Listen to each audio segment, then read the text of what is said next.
Mesdames et messieurs, bonsoir et bienvenue à ce journal de 20h. Voici les titres de ce journal. Le nombre de cas touchés par le Covid-19 augmente d'un côté et de l'autre. Les mesures pour y faire face se durcissent pour éviter de nouvelles contaminations. Dans l'entretemps, les supermarchés et autres grandes surfaces prennent des précautions pour imposer les mesures d'hygiène aux clients. Une attitude aux antipodes de certains citoyens qui refusent de croire à la réalité du coronavirus, malgré l'apport de médias sur la sensibilisation. Les détails s'assurent dans ce journal. Autre titre de ce journal, mois de mars, mois dédié à la femme. Ce lundi, notre rédaction s'est penchée sur le rôle de la femme dans les églises. Les femmes dans les églises à longueur des journées, elles y passent 3, 7, voire 21 jours. Comment concilient-elles leur vie des familles et l'église? La réponse, c'est dans ce journal. Encore une fois, mesdames et messieurs, bonjour et bienvenue à ce journal de 20h. Direction le Haut-Katanga. Covid-19, 2 cas détectés, confirmés à Lubumbashi. Un homme de 47 ans et son fils de 13 ans. Et le gouverneur de cette province a décrété 2 jours de confinement total. La population est appelée à respecter cette mesure. Le confinement de 2 jours décrété par le gouverneur du Haut-Katanga est effectif au centre-ville de Lubumbashi, c'est lundi.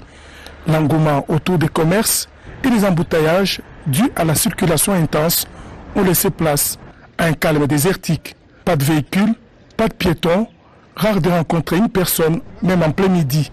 L'avenue Kassavubu, la chaussée Laurent-Désiré Kabila, les avenues Sendwe, le Mumba et plusieurs autres ont connu les plus faibles fréquentations de peut-être plusieurs années. À la grande place Moïse Tchombe, seuls les monuments peuvent constater l'absence de photographes et touristes. On peut entendre quelques bruits de véhicules, mais souvent, c'est la patrouille des forces de l'ordre. La place de la gare est aussi vide, tout comme le marché Mzé, 2 endroits connus pour leur influence. Les entreprises privées et publiques n'ont pas ouvert, en commençant par le gouvernorat de province, restés déserts pour respecter les mesures vitales prises par le gouverneur Jacques Aboula Katoué. Tout comme au centre-ville, plusieurs coins de la capitale qui sont restés déserts. Ici au quartier Mounois, dans la commune annexe, c'est un jour sans embouteillage. Les quelques véhicules qui ont tenté de braver les mesures restrictives ont été priés de brousser chemin. Sur la route du Golfe, il y a des barrières des forces de l'ordre. Seuls les cas d'urgence sont autorisés, comme ces véhicules transportant une équipe d'intervention des services sanitaires qui va examiner un des 75 passagers recherchés après l'alerte de sa famille. Plus loin de là au quartier Kassapa, pas d'activité, pas d'attroupement constaté devant le marché Moïse. La commune de Kenya n'a connu ni marché, ni son affluence habituelle, tout comme sa voisine, la commune de Kamalondo. Sur l'avenue Babemba, on peut lire la tristesse sur le visage de quelques habitants. La commune active n'a connu ni Michopo, ni ambiance. Et puisque nous sommes dans le Haut-Katanga, restons-y pour vous parler de la mise en place d'un centre d'isolement pour d'éventuels cas de la maladie à coronavirus. De mise en quarantaine de cas suspects du coronavirus sera bientôt opérationnel. Le gouvernement du Haut-Katanga a mis de moyens pour la construction d'un bloc avec 12 locaux à l'aéroport de Luano. Le gouverneur Jacques Aboula Katoué et le ministre de la Santé, accompagnés de membres du bureau de l'Assemblée provinciale avec à la tête le président Frédéric Achobalou-Bikiboué, se sont rendus compte de l'évolution de travaux qui avancent à grands pas. Tous vêtus de masques, le chef de l'exécutif provincial ainsi que toute la délégation ont eu des explications sur les travaux qui sont déjà à la phase de finissage. Et dans un délai d'une semaine, tout cas qui sera testé positif au coronavirus sera vite acheminé à ces lieux pour une bonne prise en charge selon les normes. Et pour le gouverneur de province, ces projets concernent la construction d'un hôpital. Le gouvernement provincial a besoin de l'appui des opérateurs économiques pour sa réussite. Nous sentons que le danger est à nos portes parce que nous sommes conscients que chaque jour, il y a des vols qui viennent de Kinshasa et chaque jour, il y a des mouvements de citoyens qui viennent du monde entier et donc la province du Haut-Katanga n'est pas totalement à l'abri. Et nous appelons toute personne de bonne foi à venir nous donner un coup de main. Ça c'est juste un pavillon, mais le projet lui-même c'est de construire un grand hôpital qui va prendre 100 lits. Et pour ça, nous avons besoin de la participation de tout le monde. Ceux qui ont des fonds pour nous aider, qui nous viennent en aide. Par la même occasion, je voudrais dire à la population lochoise et même aux Katangaises que cette maladie est vraie. Cette maladie touche tout le monde, sans distinction de race, sans distinction de peau. Donc tous nous sommes la cible. Pour terminer, le chef de l'exécutif provincial a insisté sur l'application des mesures d'hygiène qui se résument en termes de port de masque pour les personnes qui toussent, c'est laver régulièrement le main ainsi que le maintien d'une distance d'environ 1 mètre des autres. Et la riposte contre la pandémie du coronavirus va s'accélérer dans le tout prochain jour. Des mesures drastiques sont attendues dès ce mardi. Le président de la République préside en ce moment même une réunion interinstitutionnelle autour de la question. Les 2 chambres du Parlement représentées par le bureau respectif ont pris part à cette réunion aux côtés du Premier ministre représentant le gouvernement et l'équipe de riposte conduite par le docteur Mouyembe. Patrick Michel Moukouyi y reviendra dans nos prochaines éditions avec force détail. Fermeture partielle du marché à Kinshasa depuis ce lundi. Ne sont autorisés à vendre que le vendeur des denrées de première nécessité. Notre équipe a fait le tour de grandes surfaces pour se rendre compte de l'application de cette mesure. Jessica Basseli nous en parle. Nous sommes en plein marché central de Kinshasa où depuis ce matin, les mesures prises par le gouverneur de la ville de Kinshasa suspendant toute activité dans ces marchés centrales, sauf les commerçants qui vendent les denrées alimentaires sont autorisés à vendre dans ces marchés. Le constat fait ici sur place, pratiquement tous les étalages sont vides. Les avis sont très partagés par rapport à ces mesures. Comme disait le président de la République, des mesures importantes.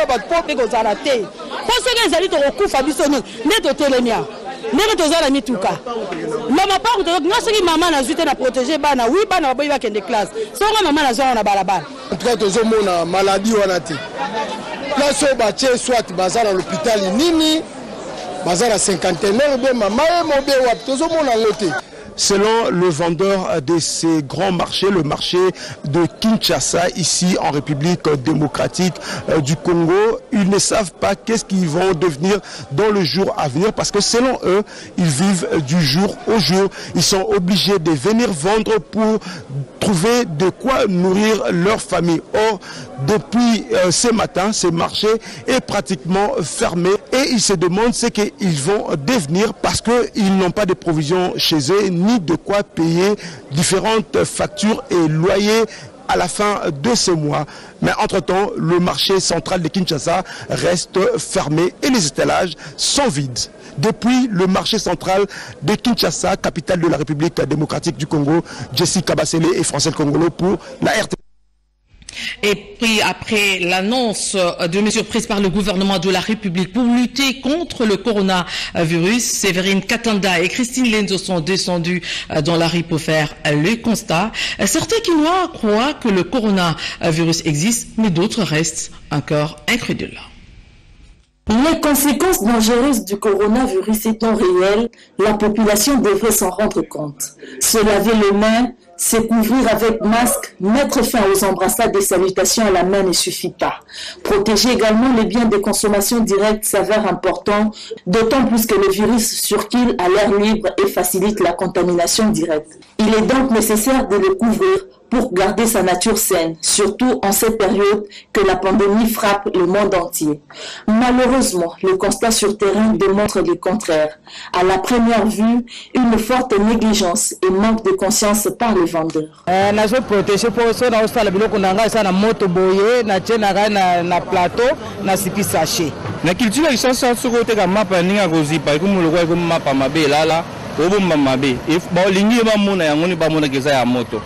La population consommatrice de ce produit, qui pour la plupart continue à gesticuler sur l'acceptation de la présence de Covid-19 à Kinshasa, s'en remet carrément à Dieu pour une protection au lieu d'une nette prévention. Makamwana ponga na moni na ne préviter na éviter sogeza solo ou bien o wana ya goro virus wana nangabe na éviter soeza vrai sogindenge nimu.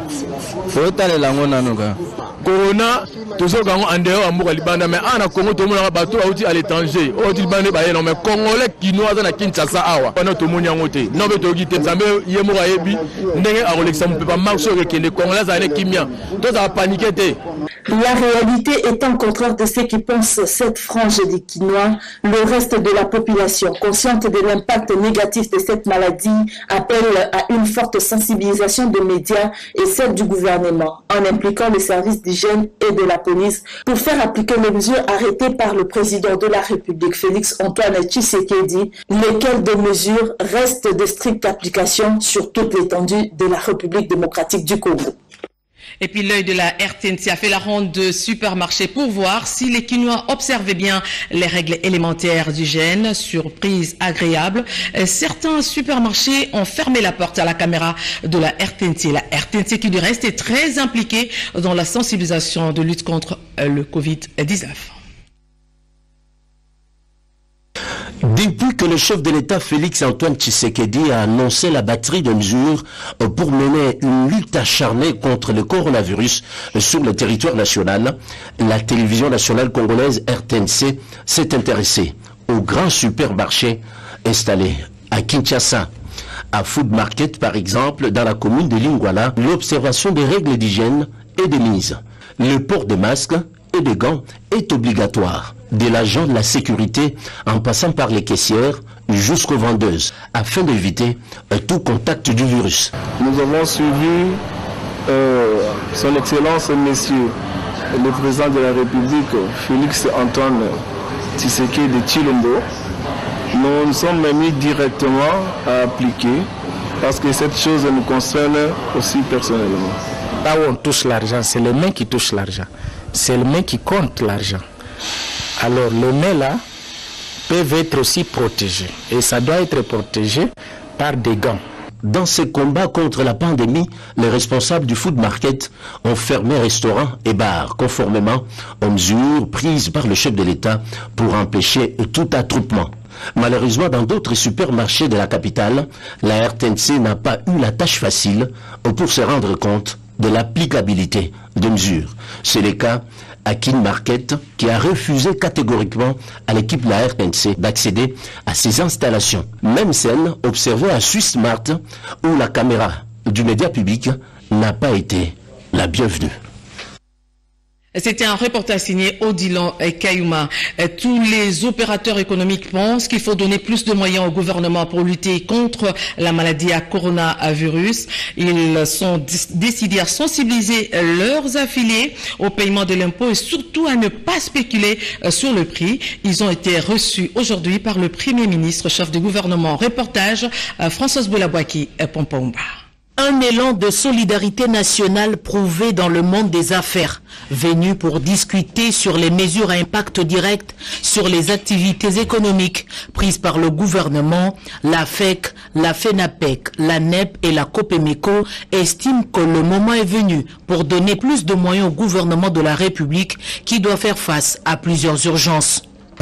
Nous avons décidé de sensibiliser nos membres pour que les prix sur le marché restent les mêmes, qu'on ne puisse pas augmenter à cause de ce problème ou de la ruée des gens dans les épiceries ou dans les magasins, qu'on puisse augmenter les biens des premières nécessités. Et nous avons également demandé à nos membres ceux qui peuvent le faire, n'est-ce pas, surtout le secteur minier, payer l'impôt avant le 30 avril, de façon à permettre au gouvernement d'avoir les moyens de faire face aux défis. Pour le patronat congolais, il faudrait couper Kinshasa du reste du pays pour éviter la propagation du Covid-19. La délégation a remis au Premier ministre Ilunga Ilunkamba un mémo contenant leurs propositions pour réduire le choc. Comme on a arrêté les vols internationaux sur Kinshasa, qu'on arrête également des vols domestique sur l'intérieur du pays. Il ne faut pas qu'on amène cette maladie un peu partout en RDC.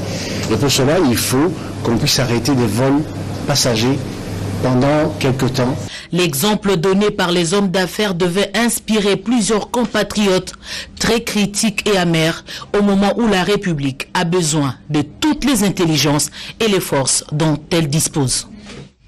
Lutte contre la pandémie Covid-19 à travers la ville de Kinshasa. Les hôpitaux de référence de Kinshasa, je citais Mabanga Sanatorium de Kingasani, les cliniques universitaires de Kinshasa, la société Transco et les marchés urbains de Kinshasa ont reçu des désinfectants et des masques, dont de la fondation Denise Nyakero Tshisekedi. Edichala Naïcha, reportage. Les recommandations du ministère de la Santé et celles de l'Organisation mondiale de la santé sont strictes. Lavage régulier des mains avec du savon ou une solution hydroalcoolique pour prévenir et lutter contre la propagation de la pandémie du Covid-19. Trouver la solution hydroalcoolique par le temps qui court, c'est tout le problème. Elle se raréfie autant que les masques. Quand on la possède, on la garde soigneusement comme une potion magique. La fondation Denise Nyakero Tshisekedi y a pensé. Consciente de la gravité de la pandémie du Covid-19 et dans un élan de solidarité, la première dame de la République démocratique du Congo, Denise Nyakero Tshisekedi, présidente de la fondation qui porte son nom, a offert un lot important de produits détergents à plusieurs hôpitaux de la capitale, à la société Transco, mais aussi à quelques lieux de forte fréquentation, comme les marchés. En pleine lutte contre le coronavirus Covid-19, j'ai trouvé que d'avoir pensé aux marchés urbains en particulier, c'était un acte vraiment encourageant. Parce que la première dame, Maman Denise, n'est pas sans ignorer qu'au niveau des marchés, dans la ville de Kinshasa en particulier, c'est là où nous avons vraiment une concentration terrible de population. Ce lot de matériel permettra non seulement à protéger les personnels soignants, effectivement aussi tous ces cas suspects ou cas contacts qui viennent de nos hôpitaux pour une certaine prise en charge adéquate. Alors, nous remercions une fois de plus la première dame à travers sa fondation Denise Nyakero d'avoir pensé au personnel médical des cliniques universitaires. C'est la fondation Denise Nyakero Tshisekedi qui vient de faire ses dons pour donner un coup de pouce important à cette campagne de la lutte nationale de prévention contre la pandémie, la maladie au coronavirus. L'hôpital de référence de Kinshasa ex-Mama Yemo, cliniques universitaires de Kinshasa, Mabanga, le centre hospitalier de Kingasani, le sanatorium de Selembao sont les premiers sur la liste, mais pas les derniers. Ceci vaut également pour le marché de la liberté. Ce geste se poursuivra au marché central, à Matadi-Kibala et autres. Naïcha Kiala va vous proposer une page magazine à la fin de ce journal. Riposte contre le coronavirus. Le ministre des Médias est descendu à la Tchangou. Il entend vulgariser les mesures prises par le gouvernement en passant par le chef de quartier. À la fin de ce journal, nous allons vous proposer une page magazine sur la descente du porte-parole du gouvernement à la Tchangou. Mais pour l'instant, voici cet élément. Vulgariser davantage et conscientiser la population de Tchangou sur les mesures préventives et des ripostes face à la pandémie du coronavirus, c'était l'objet principal de la descente sur le terrain du ministre d'État David Jolino dit Wampové Samakelele. Il a à cette occasion réuni les autorités municipales de la commune d'Endjili et une équipe de spécialistes en santé pour échanger sur les grandes lignes concernant la riposte à cette pandémie et envisager les stratégies susceptibles de relayer fidèlement les messages aux différentes couches de la population. Le coronavirus, ce n'est pas quelque chose, une blague, c'est véritablement un fléau, une pandémie, et nous devons faire face à ça. Et il nous appartient à nous, en tant que leaders politiques, en tant que leaders dans nos coins, de sensibiliser les nôtres, parce que comme on dit la Bible, mon peuple peut mourir par manque de connaissances. Et moi, personnellement, je n'ai pas tenu à ce que avoir mon peuple de Ndjili, de Massina, de Kimbanseke, de Ntsele, de Maluku, mourir par absence de connaissances. C'est la raison pour laquelle je me suis sacrifié. Aujourd'hui, je suis venu pour sensibiliser les chefs de quartier. Et demain, je ferai la même chose pour les chefs de quartier des différentes communes. Ensuite, le mercredi, je commencerai mes actions. Vous avez vu les banderoles qui annoncent déjà ces événements. Vous avez vu les képis que je porte déjà et qui vont annoncer également l'événement. Et ensuite, vous verrez les matériaux plus exactement dont je veux me servir pour aider les miens à faire face à cette pandémie.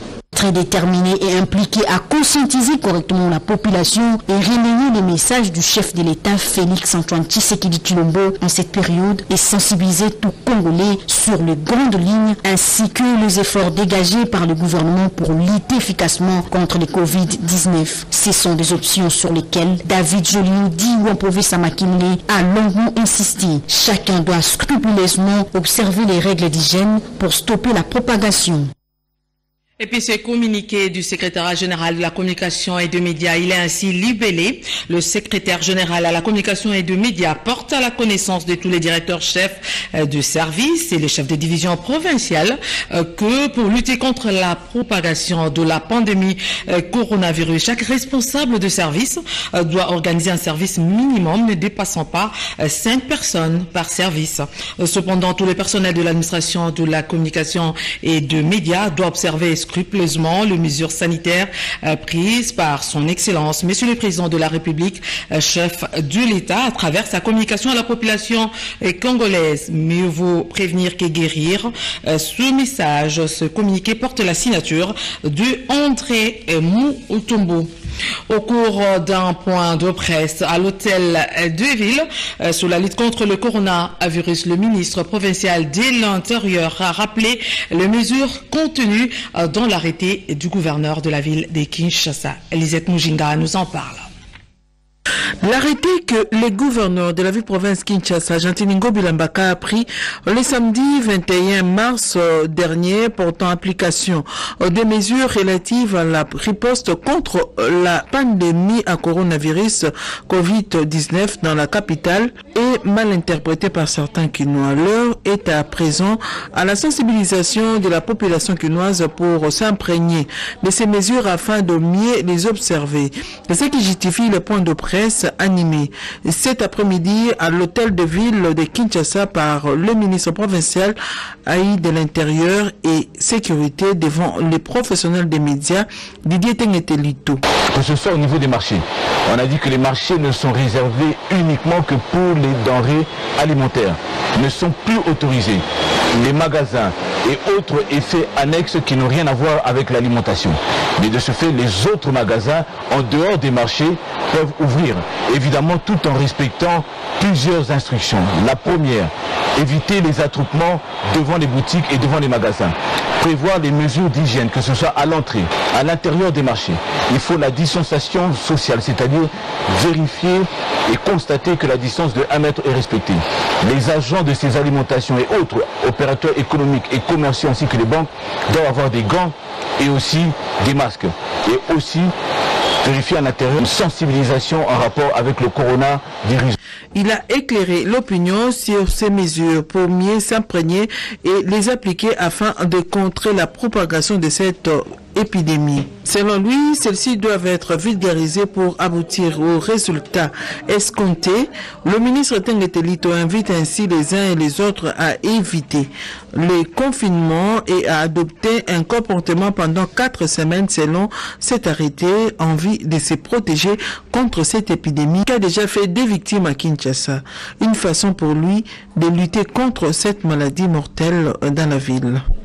Et puis ces communiqués qui concernent tous les Kinois, conformément à l'arrêté du gouverneur de la ville de Kinshasa portant application de mesures relatives à la riposte contre la pandémie à coronavirus Covid-19 dans la capitale, il est dit désormais à la morgue de Kinshasa, les membres de famille ne peuvent se présenter qu'à 2.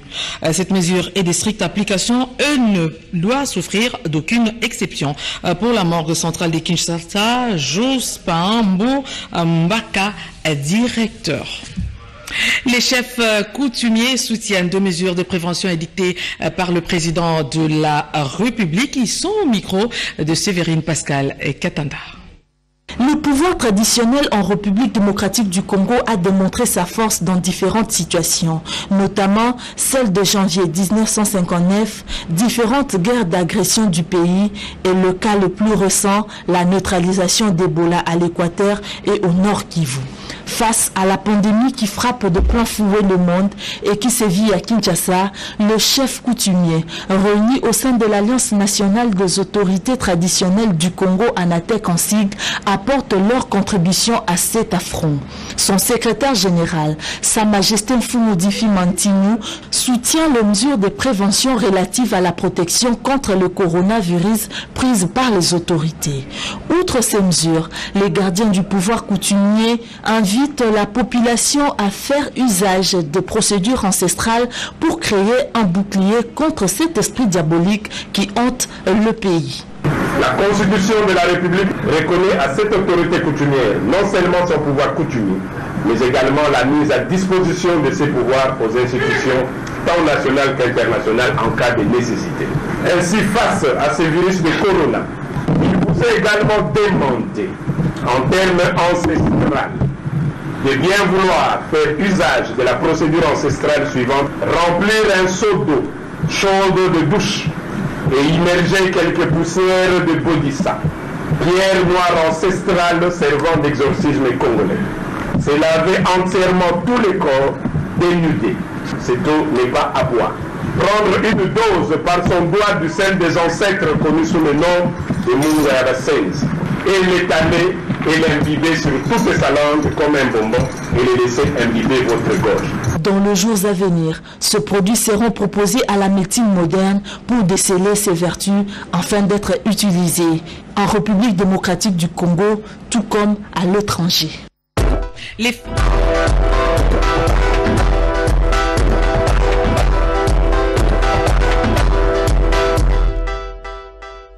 femmes et les églises. Les femmes constituent le plus grand nombre de chrétiens à travers nos églises. Elles y passent beaucoup de temps. Elles y sont à longueur de journée. Elles y restent 3, 4, 7, voire 21 jours. Comment font-elles pour concilier leur vie de famille et l'église? Tentative de réponse dans ce dossier. Le mariage de la femme et l'église commence à inquiéter plus d'une personne. Certaines personnes se demandent comment une femme mariée soit-elle peut prendre tout son temps à passer une grande partie de la journée, voire de la nuit, dans une église. Il y en a qui pensent que c'est à l'église où vient tous les saluts. Mais l'église nous enseigne aussi que la famille, c'est une église domestique. Y rester tout le temps, je crois que ça sort de la foi chrétienne, ça devient un certain fanatisme, ou la fuite des responsabilités. Il n'y a pas moyen de remplir pleinement sa tâche de mère de famille et finalement il n'y a pas entente et finalement on se sépare. Qu'on s'occupe-t-elle des problèmes des foyers, des enfants, des ménages et que sais-je encore? Cet homme, les observateurs avertis. Un prêtre catholique condamne cette approche des églises dites de réveil qui semble prendre ou presque des femmes en otage. Et pourtant, le Christ lui-même les dit dans la Bible, tu mangeras la sueur de ton front. La femme considérant cela comme une opportunité pour elle de pouvoir s'engager dans l'église, elle a dépassé ses limites. Elle a oublié qu'elle a une autre mission à réaliser. C'est d'une femme au sein d'une famille, au sein d'un couple. C'est d'encadrer ses enfants, c'est d'éduquer ses enfants. Et vous verrez les femmes dans les églises, des heures et des heures, 2 jours et 2 jours. On vous dit, une femme qui vous dit, je vais à la prière de 40 jours. Elle laisse son ménage, elle laisse sa famille, ses enfants, elle s'occupe de rien. Et c'est ce qui crée aujourd'hui les divorces, c'est ce qui crée des incompréhensions et les enfants sont abandonnés. Quant aux pasteurs, les femmes sont bien placées dans leur foi chrétienne pour implorer la grâce de Dieu à des fins de la progéniture, de la prospérité et de l'abondance spirituelle. La femme, c'est la toute dernière créature que Dieu a créée. La femme, c'est la conclusion de Dieu, la signature de Dieu. La femme, c'est le monde à problème. Et si vous voyez la plupart des femmes à l'église, parce que ces femmes-là croient que la solution viendra de Dieu.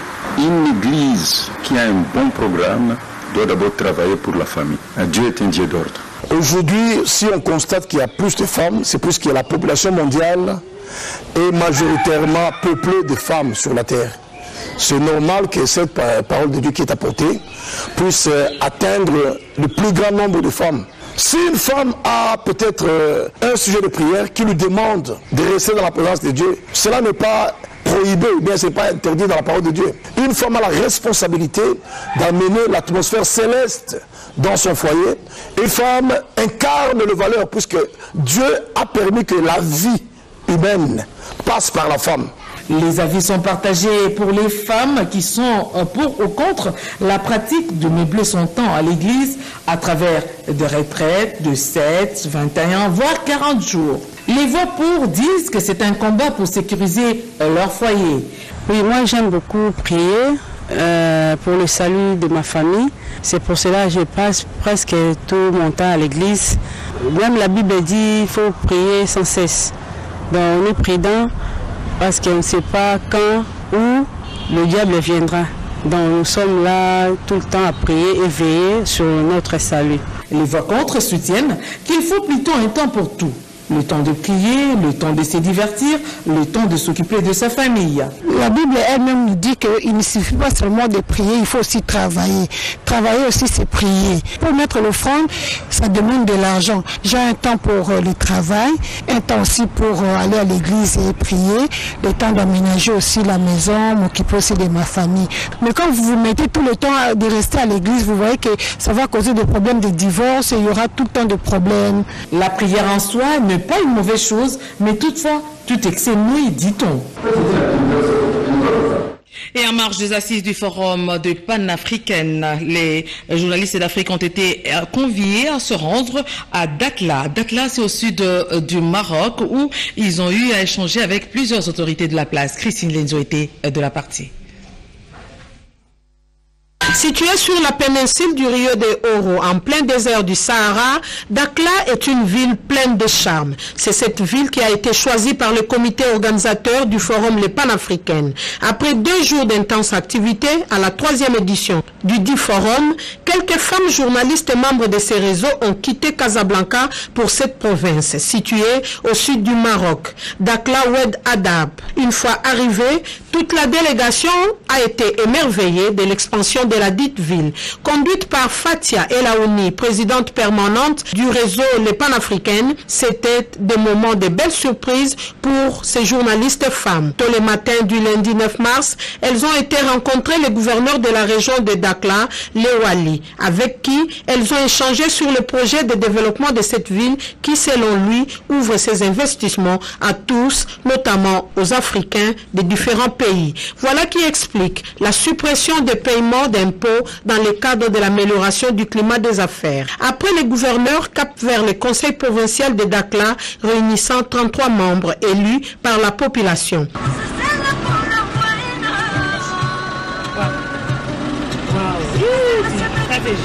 Les journalistes d'Afrique ont écouté les explications sur cette structure et son rôle dans le développement de la ville auprès du premier vice-président de ce conseil provincial, Al-Baba Lagdar, qui avait à ses côtés le 2e vice-président et la 6e vice-présidente. Ici, on y trouve un tiers des femmes parmi les 33 membres. Directement, l'assistance a eu droit à une projection explicitant les activités réelles de la cité de Dakhla tournées vers la pêche, le tourisme et la construction. C'était avant la descente à la mairie de la ville de Dakhla, un échange houleux avec le premier vice-président.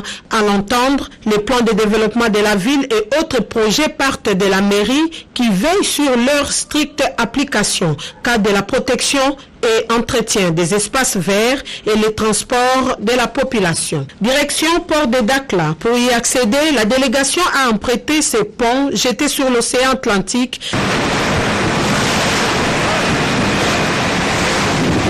Avec pour objectif de visiter au finish l'usine spécialisée dans la conservation des poissons en boîte. Une visite qui a conduit ces femmes journalistes d'Afrique de la salle de capture, du stockage, en passant par celle de la mise en boîte. Cette usine emploie plus de 2000 travailleurs de différentes nationalités.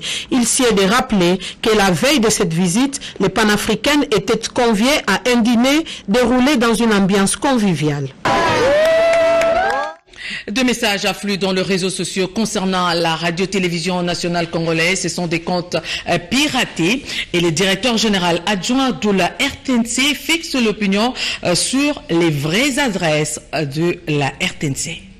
Depuis un certain temps, nous avons constaté beaucoup de faux comptes RTNC, la radio-télévision nationale congolaise. Nous profitons de cette occasion pour vous donner le seul site officiel d'information de la radio-télévision nationale congolaise à ce jour. Notre site est le suivant: www.rtnc.cd.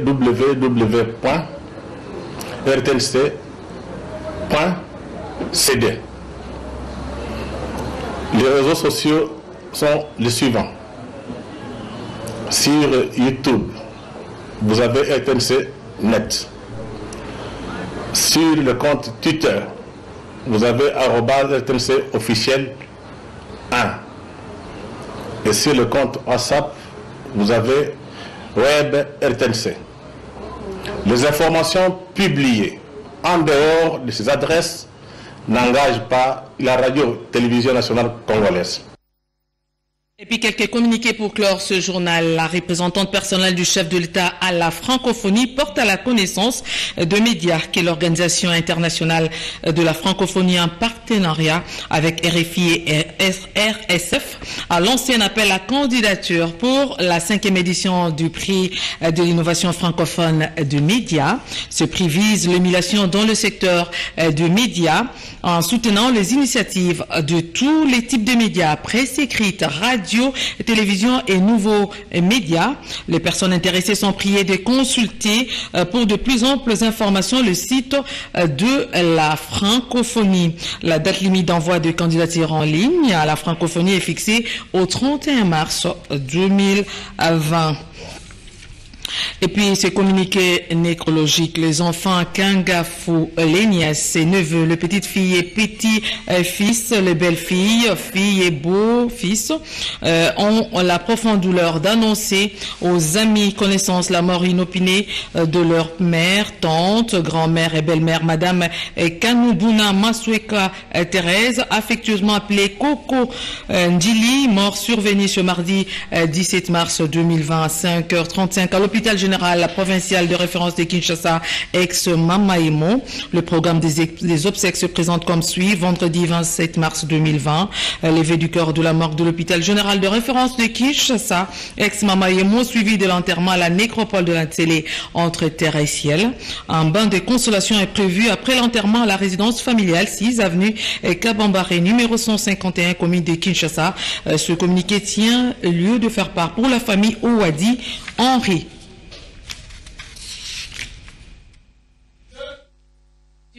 Nous sommes arrivés à la fin de ce journal. Peut-être que vous l'avez pris en cours. Nous faisons le devoir de vous rappeler les principaux titres. La riposte contre la pandémie du coronavirus va s'accélérer dans les heures qui suivent. Les mesures drastiques sont attendues dès ce mardi. Le président est en train de présider en ce moment une réunion interinstitutionnelle. Fermeture partielle des marchés à Kinshasa depuis ce lundi, mais sont autorisés à vendre des vendeurs des denrées de première nécessité. Les femmes et les églises, les femmes passent leur temps à l'église, elles sont à longueur de journée, elles y passent 3, 4, voire 40 jours à l'église. Comment font-elles pour concilier leurs tâches d'épouse et de l'église? Vous avez suivi ce dossier dans ce journal. Voilà, mesdames et messieurs, tout le plaisir a été pour moi de vous présenter ce journal de 20h. Vous l'avez suivi à Kinshasa, la capitale, en province et partout ailleurs. Nous vous en sommes reconnaissants. 22h, Joël Makela sera là pour vous présenter cette édition. Grand sera pour moi le plaisir de vous retrouver demain à 20h. Bonsoir.